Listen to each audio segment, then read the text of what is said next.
మహోన్నతుడైన తండ్రి నామానికి మహిమ కలుగును గాక. మన ప్రభు అయిన క్రీస్తు నామములో మీ అందరికీ కూడా వందనాలు. ఈ ఉదయకాల సమయంలో దేవుడు మనల్ని బ్రతికించిన ఈ నూతన దినంలో ఆయనకు మనకు కృతజ్ఞత అర్పణ చెల్లించుచు ఆయన యొక్క వాక్యమైన గుమ్మంలోకి మనం ప్రవేశిద్దాం. ఆ యొక్క గడప దాటి లోపలికి వెళ్దాం. ఎందుకంటే తండ్రి సన్నిధిలో ఉన్న మనకి ఆశీర్వాదములు, ఆరోగ్యము, సుఖము, సౌఖ్యము ఉంటాయి. అందుకే 100 కీర్తన ఆయన అంటాడు కదా, సమస్త దేశములారా సంతోషంతో ఉత్సాహగానం చేయుచు నా సన్నిధికి రండి అన్నాడు. హల్లెలూయా. ఎవరిని అన్నాడు? నాటి ప్రజలనే కాదండి, ఇప్పుడు ఈరోజు వాక్యం వింటున్న మీ అందరినీ మన అందరూ కూడా అంటున్న మాట అదే. అయితే మనం సంతోషంగా వెళదామా మరి దైవవర్తమానంలోకి? ఆయన దీవులు ఎలా ఉంటాయో, ఆయన ఆశీర్వాదములు ఎలా ఉంటాయో, ఆయన చెప్పే బోధ ఎలా ఉంటుందో మనం విందాం తప్పకుండా. హల్లెలూయా. ఎందుకంటే ప్రతి క్రైస్తవురాలు ఆయన మాట వినాలి. వినకపోతే మనకి నూతన జీవితము ఉంటుందో లేదో మనకు తెలియదు.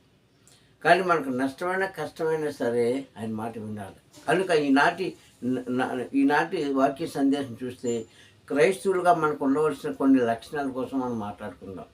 ఏంటండి? క్రైస్తవులుగా మనకు ఉండవలసిన లక్షణాలు ఏమిటి అన్న అంశం మీద మనం మాట్లాడుకుందాం. హల్లెలూయా. ఇక క్రైస్తవులకు ఉండవలసిన లక్షణాలు ఏంటి? మొట్టమొదటిసారిగా క్రీస్తుకున్న గుణం ఏంటో మనం చూసుకోవాలి. క్రీస్తుకున్న లక్షణం ఏంటో మనం చూసుకోవాలి. ఆయన మన కోసం ఏం చేశాడో చూసుకోవాలి. ఇవన్నీ ప్రశ్నిస్తే ఒకే సమాధానం వస్తుందండి జనం నుంచి. ఏంటో తెలుసా? ఆయన మన కోసం సిలువ ఎక్కాడు, ప్రాణం విడిచాడు. ఆయన చెప్పినట్టుగా 3వ రోజున లేచిపోయాడు, తన తండ్రికి దగ్గరికి వెళ్ళిపోయాడు. మళ్ళా రారాజుగా వస్తాడు ఎప్పుడో, ఆ సమయం మనకు తెలియదు. ఇదే మనకు తెలిసిన పాఠము, మనం నేర్చుకున్న గుణపాఠము. కానీ వీటికంటే ముందుగా ఆయన మనకి కొన్ని నియమాలు, కొన్ని పద్ధతులు నేర్పించి వెళ్ళిపోయాడు. అందులో ముఖ్యమైనది ఏంటంటే ప్రేమ. హల్లెలూయా. చాలా పద్ధతులు నేర్పించాడు. నీవు పవిత్రంగా జీవించాలంటే, నీవు తండ్రికి ఇష్టంగా జీవించాలంటే, నీ ప్రార్థనలు వెళ్ళాలంటే, నీవు భూమి మీద దీర్ఘాయుష్గా ఉండాలంటే కొన్ని పద్ధతులు నేర్పించి వాటిలో అమూల్యమైనది ఆయన ప్రేమ అని చెప్పి మనల్ని సంతోషపరిచాడు. హల్లెలూయా. అందుకే ఈ ప్రేమ ఎలా ఉంటుంది? క్రైస్తవులు ఈనాటి ఆ ప్రేమ కలిగి ఉన్నామా, కలిగి లేమా? ఒకవేళ ఉండి లేనట్టుగా ఉన్నామా అనే విషయాన్ని మనం చూసుకుంటే అక్కడ అంటాడు, ప్రేమ ఏం చేస్తుంది తెలుసా? ప్రేమ అనేది దీర్ఘకాలం ఉంటుందంట. హల్లెలూయా. అంటే మనం చనిపోయే వరకు కూడా ఉంటుందని అర్థం. ప్రేమ దీర్ఘకాలం ఉంటుందండి. అది ఎక్కడికి వెళ్ళిపోదు, నిన్ను విడిచి వెళ్ళిపోదు. ఒకవేళ నీవు విడిచి దూరంగా వెళ్ళిపోయినా మరలా నిన్ను ఆ ప్రేమలోకి తండ్రి నడిపిస్తాడు, నిలబెడతాడు. ఆ ప్రేమ నీకు పంచుతాడు. అదే క్రీస్తులో ఉన్న గొప్పతనము, మనలో లేని నిరాశతనము. హల్లెలూయా. ఆయనలో ఉన్న గొప్పతనం అది. నీలో నాలో లేనిది ఏంటంటే ఆ దీర్ఘకాలం ప్రేమే లేదు. హల్లెలూయా. అందుకే పట్టణాలే కాదు, పల్లెలే కాదు, నీవు ఉంటున్న ఊరే కాదు, నువ్వు ఉంటున్న ఇల్లే కాదు, నీవే కాదు, నీవు ఉంటున్న ప్రాంతాలే కాదు, ఈనాడు శాపగ్రస్తుగా మారిపోవడం గల కారణం ఏమిటంటే నీలో నాలో ప్రతి ఒక్కరిలో క్రీస్తు చూపించిన ప్రేమ లేకపోవడమే. క్రీస్తు చూపించిన ప్రేమ మనలో లేకపోవడమే అది ఏం చేస్తుందంటే మనల్ని దూరపరుస్తుందంట. హల్లెలూయా. దూరపరుస్తుందంట. కానీ బైబిల్ ఏం చెప్తుందంటే ప్రేమ అనేది దీర్ఘకాలం ఉంటుందంట. ప్రేమ అనేది కోపగించుకోదంట. ప్రేమ అనేది మచ్చలు పడదంట. ప్రేమ అనేది డంబంగా మాట్లాడదంట. ప్రేమ అనేది అనేకమైన విధాలుగా మనల్ని కాపాడడానికి అది మనల్ని అంటి ఉంటుందంట, సహించుకుంటుందంట. ఈ మాటలన్నీ ఎవరన్నారు, ఎప్పుడన్నారు, ఎందుకన్నారంటే ఆనాడు పౌలు గారు సువార్త చేసిన దినాల్లో కొరింథీ సంఘానికి ఆయన లేఖనం ద్వారా రాసిన మాటలు ఈరోజు ఆ లేఖనాలను చదువుకుంటున్న మనకి చెప్తున్న హిత బోధ. హల్లెలూయా. 1 కొరింథీయుల పత్రిక 13వ అధ్యాయంలో 4వ వచనం నుంచి 8వ వచనం చూస్తే అక్కడ అనేకమైన మాటలు మనకు కనిపిస్తాయి. ప్రేమ కోసం. ఎవరి ప్రేమ ఇది? నీది నాది మనది కాదు. మనలో ఉన్న ప్రేమ కాదండి. క్రీస్తులో ఉన్న ప్రేమ కోసము అక్కడ ఆ విధంగా వర్ణించాడండి ఆయన. వర్ణించాడు. ప్రేమ అనేది దీర్ఘకాలం సహిస్తుంది. అంటే దానికి ఉదాహరణ ఏంటంటే మన పిల్లలే ఉన్నారు, తప్పుదనం చేశారు, తప్పుడు మార్గంలోకి వెళ్ళారు. మనం ఏం చేస్తాం? సహిస్తూనే ఉంటాం. ఎప్పటి వరకు మనం మృతులైన వరకు కూడా. ఎందుకంటే రక్తం ఇచ్చి, ప్రాణం ఇచ్చి, దేహం ఇచ్చి వారిని కన్నాము గనక. అర్థమైందా మీకు? నీ శరీరం ఇచ్చి, నీ రక్తం ఇచ్చి, నీ ప్రేమనిచ్చి, నువ్వు త్యాగం చేసి కన్నావు గనక వారిని సహిస్తూ ఉంటాము. హల్లెలూయా. కానీ ఇదే లోకుగా తీసుకోకూడదు పిల్లలు. ఇదే బాగుందని అనుకోకూడదు పిల్లలు. వాళ్ళు కూడా తల్లిదండ్రులు చూపిస్తున్న ప్రేమ వాళ్ళు కూడా కనిపిస్తే మనందరికంటే ముందుగా తండ్రి సంతోషిస్తాడు. హల్లెలూయా. ఆ సంతోషం ఈరోజు మనకు ఉందా? చాలామంది ఈ సంతోషంని పొందుకోలేక కుమిలిపోతున్నారండి తల్లిదండ్రులు, బాధపడుతున్నారండి తల్లిదండ్రులు. ఎంతోమంది జబ్బులై పడిపోతున్నారు. ఎంతోమంది మనో దుఃఖంతో పాడైపోతున్నారు. ఎందుకంటే వారి పిల్లలు స్థిరం లేకపోతే. అలాగే మనము స్థిరం లేకపోతే మనల్ని పెంచి పోషిస్తున్న తండ్రి, అసలు భూమి మీదకు రావడానికి ముఖ్య కారకుడైన పరమ తండ్రి కూడా అంతే బాధపడుతున్న సంగతి క్రైస్తవుడికి ఎంతమంది తెలుసు? ఈరోజు క్రైస్తవులే ప్రశ్నిస్తున్నాను. క్రైస్తవులకి ఎంతమంది మీరు గ్రహించుకుంటున్నారు? ఎందుకంటే ఈ లోకంలో మనం శాశ్వతం కాదు, మన పిల్లలు శాశ్వతం కాదు, నువ్వు చూపించే ప్రేమ శాశ్వతం కాదు, ఏది కూడా మన శాశ్వతం కాదు అనే సంగతి తెలుసుకుని కూడా మనం ఇవన్నీ చూపిస్తున్నామే సాటి మనుషుల మీద. మరి మనకి నిత్యము మనతో ఉంటూ మనల్ని పెంచి పోషిస్తున్న పర్వతాన్ని ఇంకెంత బాధపడతాడు? అందుకేనంట దీర్ఘకాలం సహిస్తుంది. ఎవరో మనం కాదండి. మానవుడికి అంత ఓపిక లేదండి. మానవుడికి అంత శక్తి లేదు. కన్నా తల్లిదండ్రులు ఉంటే ఉండొచ్చేమో, కానీ నీ తోడబుట్టిన వారికి కానీ, లేదంటే నీవు చేసుకున్న భర్తకు కానీ, భార్యకు కానీ ఉండదు. ఇది వారందరూ కూడా ఎవరు? అశాశ్వతమైన వారు. వారందరూ కూడా ఎవరు? నీ దగ్గర ఉంటే లాక్కునేవారు తప్ప, నీకు కష్టం వచ్చినప్పుడు సహాయం చేస్తే చేస్తారు, లేకపోతే లేదు. ఇస్తే ఇస్తారు, లేకపోతే లేదు. హల్లెలూయా.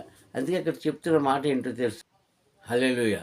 ఇక్కడ చెప్తున్న మాట ఏంటంటే ఇశ్రాయేలు ప్రజలు తండ్రిని ఎంతగానో హింసించి అవమానపరిచి ఎంతమందితో చెప్పించినా సరే మాట వినకపోయినా సరే వారి మీద పగ పెంచుకోలేదండి తండ్రి. కానీ ఎప్పుడు పెంచుకున్నాడు? చివరి దినాల్లో పగ పెంచుకున్నాడు.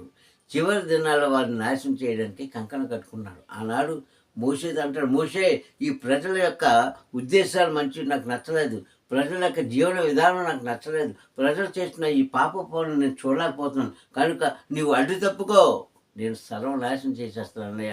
ఆనాడు నోవాకాలంలో చేసిన కార్యాన్ని ఈనాడు కూడా వీళ్ళ నిమిత్తం ఈ భూమి పాడైపోతుంది, వీళ్ళ నిమిత్తం ప్రకృతి పాడైపోతుంది, వీళ్ళ నిమిత్తం పశువులు పాడైపోతుంది, వీళ్ళ నిమిత్తం సమస్తం కూడా సృష్టి పాడైపోతుంది కనుక నేను నిర్మూలన చేసేస్తానంటే అప్పుడు మోషే గారు ఏమన్నారంటే, అయ్యా ప్రభా క్షమించు, నీ పిల్లలను అంత శ్రమపడి బయటికి తీసుకొచ్చావే, అంతకాలంగా వాడిని కాపాడావే, ఇంతవరకు కూడా రక్షించావే, ఇప్పుడు నీ కఠినమైన నిర్ణయం తీసుకోవడానికి నీకు న్యాయమా? అయితే ఒక పని చేయి, ముందు నన్ను సంహరించే, ఎందుకంటే అది వారి నాశనాన్ని నేను చూడలేనని సార్. ఎందుకంటే మోషే గారు అర్థం చేసుకున్నారు కానీ ఇశ్రాయేలు ప్రజలు అర్థం చేసుకోలేదండి. వాళ్ళు ఎప్పుడైతే ఎర్ర సముద్రము ఎరుకోకుండా దాటేశారో వాళ్ళు ఏమొచ్చిందంటే గర్వం వచ్చేసింది. ప్రియ సంగమా, ఇదే మాట అబ్రహం గారు కాలంలో కూడా అంటాడు, నాయనా ఆ సొదొమ గొమొర్రా పట్టణాలను నీవు నాశనం చేస్తానంటున్నావే, వాటిలో అనేకమంది జనంగా ఉన్నారే, వారిని నీవు నాశనం చేయకుండా వారిలో ఒక 10 మంది, 20 మంది, 30 మంది, పోనీ ఒక్కరు ఉంటే వారి పాపాలు క్షమిస్తానన్నాడు. కానీ ఒక్కడు కూడా లేడు కనుకనే అగ్నితో కాల్చివేసేసాడు, గంధకంతో కాల్చివేసేసాడు ఆ యొక్క ప్రదేశాన్ని. ప్రియ సంగమా, ఎందుకు మనం జ్ఞాపకం చేసుకోవాలంటే తండ్రి ప్రేమ చివరి వరకు చూపిస్తాడు. చివరి క్షణంలో ఇంకా నీవు లొంగకపోతే, ఇంకా నువ్వు మారకపోతే, ఇంకా నీ జీవితాన్ని సరిచేసుకోకపోతే, ఇంకా నీ పశ్చాత్తాపం లేకపోతే, ఇంకా నీవు కన్నీటి ఆయన పాదాల దగ్గర రాకపోతే నిన్ను శిక్షించక తప్పదు. హల్లెలూయా. ఈరోజు మనల్ని కూడా అంతేనండి, మనల్ని కూడా అంతే. కావున బైబిల్ ఏం చెప్తుందంటే ప్రేమ దీర్ఘకాలం సహిస్తుంది చివరి వరకు. అలాగని మనం తప్పులు చేసుకుంటూ వెళ్ళిపోమని బైబిల్ చెప్పలేదు, నేను చెప్పట్లేదు. అలాగని పాపాలు మోసుకుంటూ వెళ్ళిపోమని నేను చెప్పట్లేదు, బైబిల్ చెప్పట్లేదు. మనం తెలిసి తెలియక చేసిన పాపాలు ఉంటే దాన్ని విడిచిపెట్టాయి. దీర్ఘకాలం సహించిన ఈ ప్రేమ ఉప్పొంగదంట, అంటే గర్వించదు, అణిగిమణిగి ఉంటుంది. అలాగే మచ్చరపడదు, అది కూడా ఒక రకంగా గర్వమే. నేను చేశాను ఉన్నాను అని చెప్పదు, అక్కడ కూడా తగ్గించుకొని ఉంటుంది. డంబపు మాటలు అంటే గర్వంతో కూడిన మాటలు పలకదు అది ప్రేమ. ఎప్పుడు అణిగిమణిగే ఉంటారు వారు. ఈ లక్షణాలన్నీ కూడా కలిగి ఉంటారంటండి తండ్రి కుమారుడు ఇచ్చే ప్రేమలో. ఎవరు ఉంటారు? దాన్ని సరిగ్గా అర్థం చేసుకొని సరిగ్గా పాటించేవారు, సరైన పద్ధతిలో నడవాలని ఒక నిర్ణయం తీసుకుంటారే వాళ్ళకి మాత్రమే మాటలు వర్తిస్తాయి. అందుకే ఇక్కడ అంటున్నాడు, క్రైస్తవులు కొనవలసిన కొన్ని ముఖ్యమైన లక్షణాలు ఉన్నాయా? ఉంటే మీరు ధన్యులే. ఆలయానికి వెళ్తారు, అక్కడ వాక్యం జరుగుతుంటుంది, అక్కడ గొంతు చించుకొని సేవకులు వాక్యం చెప్తుంటారు. కానీ మీరేం చేస్తారంటే సెల్ ఫోన్ నొక్కుంటూ ఉంటారు. Time pass. ఏంటంటే ఇది? ఎందుకు వెళ్ళారు మీరు ఆలయానికి? మీరు వాక్యం వింటున్నారా? వాక్యంలో మీరు ఉంటున్నారా? పోనీ 10 మాటల్లో ఒక్క మాటన్నా మీరు గ్రహించారా? వెళ్ళిన దగ్గర నుంచి వచ్చే వరకు కూడా ఈ మధ్య స్త్రీ పురుషులు ఎవరైనా సరే నడి వయసులు కూడా సెల్ మాట్లాడుకోవడమే, మెసేజ్లు వచ్చాయి, ఎవరు ఏం మాట్లాడారు, ఇదే పనండి. కూర్చొని సెల్ ఫోన్ మాట్లాడుకుంటూ అవసరమైతే ఆ వాక్యం మధ్య నుంచి బయటకు వచ్చేస్తాను. ఏమనంటే నాకు అర్జెంట్ ఫోన్ వచ్చిందండి, అర్జెంటుగా నేను మాట్లాడానండి. సేవకులు అడిగితే, ప్రియ సంఘం సాకులు చెప్తున్నావా? మరి ఇలాంటి సాకులు చెప్పే నీ మీద ఆయన ప్రేమ ఎలాగ నిలబడుతుంది అనుకుంటున్నావు? నీ కార్యాలు ఎలా జరుగుతాయని నువ్వు అనుకుంటున్నావు? ఎలాగ నీవు ఉద్ధరిస్తావు అనుకుంటున్నావు? ఒక్కసారి నీ మనసును కాల్చుకో వాక్యంతో, మార్చుకొని వాక్యంతో, పశ్చాత్తాప వాక్యంతో, కన్నీరు కార్చు వాక్యం ద్వారా. అప్పుడే కదా నిన్ను ప్రేమిస్తుంది. అప్పుడే ఆయన దీర్ఘమైన ప్రేమ నీ యందు నిక్షేపమై ఉంటుంది, అంటే నిలిచి ఉంటుంది. ఇవన్నీ మానేసుకొని ఇష్టానుసారంగా జీవిస్తూ నేను క్రైస్తవ బిడ్డలని అంటే బైబిల్ నీవు క్రైస్తవ బిడ్డలే, క్రైస్తవ కుమారుడే, క్రైస్తవ కుమార్తెరాలివే, కానీ ఆయన దృష్టిలో నీవు నా వారు కాదు అంటున్నాడు. ఆయన దృష్టిలో నా వారు కాదంటున్నాడు. ఇప్పుడు సంగమం నేర్చుకుందాం. ఈనాటికి ఇంకా కూడా చాలామంది క్రైస్తవులు ఈ గుణగణాలు కనిపించట్లేదండి. ఏంటి? లోబడి ఉండే గుణగణం, డమ్మకంగా మాట్లాడకుండా ఉండే గుణగణం, గర్వంగా ఉండే గుణగణాలు, అహంకారం అని లేకుండా ఉండే గుణగణాలు, మచ్చలు పడని అంటే డాగు. మచ్చలు అంటే డాగు అంటే నీ క్రైస్తవ జీవితం మీద, నీ జీవితం మీద ఒక మచ్చ పడిపోయింది. చూడండి, తెల్లకాయతో ఉంది, ప్యూర్ వైట్ ఉంది ఒక పేపర్. ఆ ప్యూర్ వైట్ మీద చిన్న డాట్స్, చిన్నది బ్లాక్ డాట్స్ అంటే నల్లటి చుక్క అక్కడ పెట్టామనుకోండి, ఈ పేపర్ మనం పట్టుకున్నవారు ఇదంతా వైటే, కానీ ఈ వైట్ వారు కనిపించదు. కానీ ఎక్కడో ఒక చిన్న నల్ల చుక్క మాత్రం కనిపిస్తుంది ఆ కంటికి. ఆ పేపర్ అంతా బాగానే ఉంది, కానీ ఆ పేపర్లో ఎక్కడో కాడ ఒక నల్ల చుక్క పెట్టావే, అది మాత్రం చూస్తారు జనంలో. క్రీస్తు కూడా అదే చూస్తారు. నీ హృదయాన్ని ఎంత పవిత్రంగా పెట్టుకున్నా, నీ హృదయంతో చేసిన అనాలోచన, డంబకంతో కూడిన మాటలు, అహంకారంతో కూడిన మాటలు, విచ్చలవిడిగా చేసిన క్రియలు, అవన్నీ కూడా నీకు నల్ల మట్టలుగా తండ్రి కంటికి కనిపిస్తున్నాయి. అప్పుడు నీ మీద దీర్ఘ ప్రేమ ఎలా చూపిస్తాడు? కనిపించలేదు కనుకనే ఇశ్రాయేలు ప్రజలు ఆయన ఏం చేశారంటే సంహరించాడు. ఈరోజు మనల్ని కూడా చంపుతున్నాడు. ఎలాగో తెలుసా? వాళ్ళని అరణ్యంలో రకరకాలుగా చంపాడు, మంచిదే. కానీ ఈరోజు మనల్ని ఎలా చంపుతున్నాడు? అప్పుల్లో చంపుతున్నాడు, జీవనోపాధి తీసేసి చంపుతున్నాడు, ఆకలి దప్పులతో చంపుతున్నాడు, కుటుంబ సంస్థలు చంపుతున్నాడు. రకరకాలైన సమస్యలను మనం పడవేసి అనాలోచనలకు వెళ్ళిపోయి మనల్ని చంపుతూనే ఉన్నాడు. కానీ మనకు జ్ఞానం లేదు. కానీ బైబిల్ ఏం చెప్తుందంటే, ఇక్కడ భక్తులు కొరింథీయులు ఏం చెప్తున్నారంటే, పౌలు గారు ఏం చెప్తుంటే కొరింథీయులకు రాసిన పత్రికలో, ఓ కొరింథీయులారా, ఇక్కడి నుంచైనా సరే నా మాట కాదు కానీ క్రీస్తు మాట మీరు వినిన ఎడల, ఆయన పంచిన ప్రేమను నీవు పంచుకునే ఎడల, ఆ ప్రేమలో నీవు ఉండిన ఎడల ఇదిగో ఈ లక్షణాలు కలిగి ఉండాలి. ఇలాగుంటే నీవు రేపటి దినాన నీ ఆత్మ పరలోక రాజ్యంలో చేర్చుకోవడానికి మన క్రీస్తు ఇష్టపడుతున్నాడని చెప్పిన మాట ఇదిగో ఈరోజు మనతో బయటపడుతున్న మాట. కావున ప్రతి సంగమ చాలామంది అనాలోచనగా ఉంటుంటారండి, అహంకారంతో ఉంటుంటారు. 75 సంకీర్తన ఆసావు గారు రాసిన 75 సంకీర్తన 5వ వచనం అంటాడు, కొమ్ము ఎత్తకొడి, కొమ్ము పైగా ఎత్తుగా ఎత్తకొడి అని అహంకారానికి సెలవిస్తాను అంటాడు ఆసావు గారు 75 కీర్తన భాగంలో 5వ వచనంలో. కొమ్ము ఎత్తకొడి, కొమ్ము ఎత్తుగా ఎత్తకొడి అని అహంకారులకు సెలవిస్తున్నాను అంటాడు. అంటే పొగరబట్టిన మాటలు. కొమ్మంటే ఏంటి? మన శిరస్సు.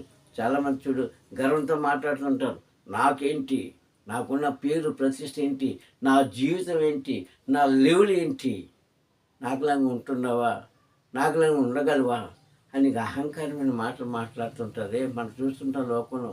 వారితో చెప్తున్నాడంట పరమ తండ్రి, నీవు అహంకారంగా ఉంటే నీవు నా కుమారుడివి కాదు, నా కుమార్తెవి కాదు, నా భక్తుడివి కాదు, నా భక్తురాలివి కాదు. నీ మీద నేను విశ్వాసం, నీ మీద నేను ఒక తప్పు వేస్తున్నాను. నీవు నా విశ్వాసవి కాదు, విశ్వాసరాలివి కాదు లోకానికి, కానీ నా కాదు అంటాడు. కానీ ఇవన్నీ కూడా మనం తప్పించుకొని ఉండగలిగితే ఏమో రాబోతున్న దినాల్లో మనం చేసిన దానికి పశ్చాత్తాపంతో ఉంటే అప్పుడు ఆయన ప్రేమ నిజంగా మన మీద కురిపించి, ఆ ప్రేమ ఉన్నవాళ్ళు ఇది లక్షణాలన్నీ కూడా ఉంటాయంట. ఈ లక్షణాలు ప్రేమ అనే లక్షణం. ఒకవేళ లేకపోతే ఈ లక్షణాలు ఏమి కూడా మనలో ఉండవు. మరి ఏమి లేకపోతే నువ్వు కుమారుడుగా కుమార్తెగా ఆయన బిడ్డలుగా మనం పిలవబడతామా ఆలోచించుకోవాలి. ఆలోచించుకొని అడుగు ముందుకు వేసినప్పుడు ఖచ్చితంగా చూస్తున్న దేవుడు, వింటున్న దేవుడు ఆయన ప్రేమను మరొక్కసారి మాట రూపంలో, క్రియ రూపంలో మనకి అందిస్తూ చేయిస్తూ కాచి కాపాడుతాడు. ప్రార్థించుకుందాం. దయగలనాయన కృపగల తండ్రి, నీకు వందనములు. ఈ ఉదయకాల సమయంలో వాక్యం ద్వారా మాట్లాడినందుకు స్తోత్రం. నిజమే నాయన తండ్రి, మనుషుల్లో తండ్రి నా ప్రభ నాడు నేడు ఎల్లప్పుడూ కూడా నా ప్రభుని చెప్పిన మాట ఒకటే, కానీ నీ మాట వినలేని తండ్రి చాలామంది అయ్యా నీ ప్రేమలోంచి పడిపోతున్నారయ్యా.